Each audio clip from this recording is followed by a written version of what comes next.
Hello guys, yan magandang hapon sa inyo lahat. Ayan.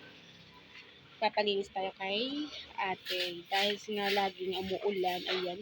Ang bilis tumubo guys ng mga damo. Ayan. Dahil wala na akong time. Ayan. Wala na akong time mag-anis yung mga aking mga halaman.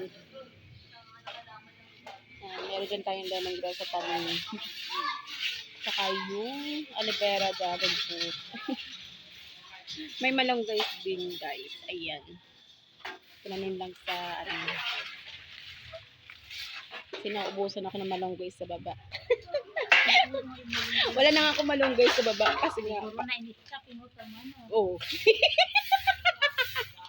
Kasi respeto din naman eh.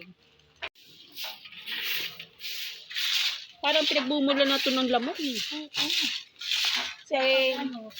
Ayun guys, kasi sabi ng asawa ko, pandili ko daw yun sa kanyang tinanim na pipino para parang organic fertilizer. Kaso, syempre tag-ulan na ngayon guys. So, kailangan na dapat natin tanggalin. Tanggalin na lang natin para di pag ng lamok. Hindi, yung lang ba? Yung dahon. Tapos, ako na lang magtatapon doon sa may labasan. Sama mo na lang dyan.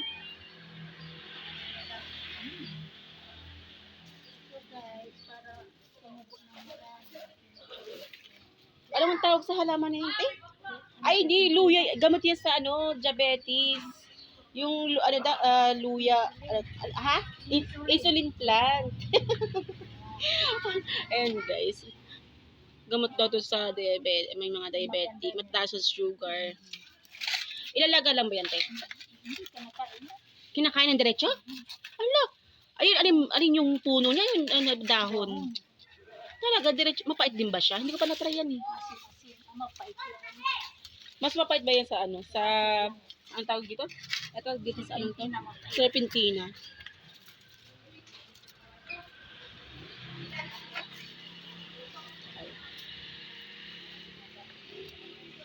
Ako yung tawag dito sa nakalimutan ko na itong pag yan, may oregano din para tayo guys. Saka itong, ba to? Mabango to eh. Sabi ni, binigay ito sa akin ni ate para gamot daw sa may mga, may lamig-lamig, mga binat, paligo.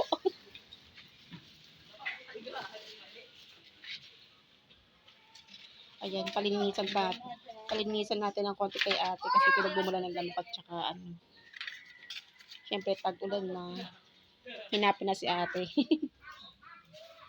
Ay taga kasi sila siya guys sa sa palilinis ng school supply.